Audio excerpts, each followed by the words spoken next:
Let's get you the headlines.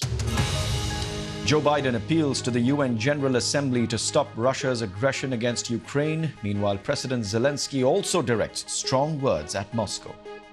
Terrorists have no right to hold nuclear weapons. No right. In a major policy shift, British Prime Minister Rishi Sunak considers weakening some of his government's green commitments. And India says it completely rejects claims that its agents were involved in the murder of a Sikh activist in Canada earlier this year. US President Joe Biden's son Hunter will plead not guilty to 3 criminal charges relating to a gun purchase he made in 2018. Mr. Biden was indicted last week for possessing a gun while he was an illegal drug user and lying to buy it.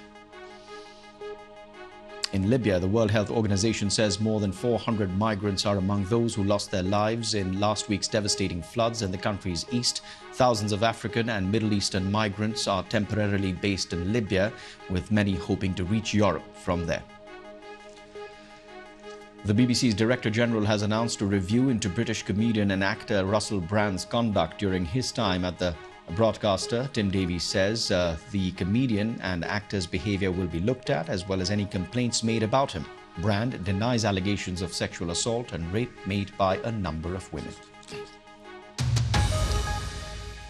And conflict is brewing in Azerbaijan, which says it is taking military action after 6 people were killed by landmines in the disputed territory of Nagorno-Karabakh. 4 of the dead were staff of the Azerbaijan Interior Ministry, with some reports describing them to be police officers. Nagorno-Karabakh is legally recognized as part of Azerbaijan, but the local population there are mostly ethnic Armenians. A Russian court declined to hear an appeal from Wall Street Journal reporter Evan Gershkovich, returning the motion to a lower court. Gershkovich has been detained in a Moscow jail on espionage charges for nearly 6 months. He will remain behind bars until at least November 30th. If convicted, Gershkovich faces up to 20 years in prison.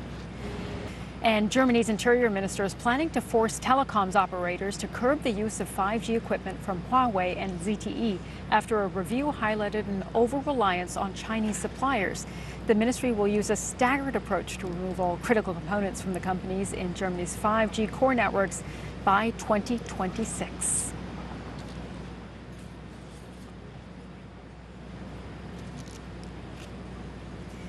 You're watching BBC News. The United Nations estimates the war in Ukraine has driven more than 5 million people from their homes there and forced more than 6 million more people to cross into neighboring countries, including Poland, Hungary, and Moldova. It comes amid lingering and escalating conflicts and natural disasters around the world.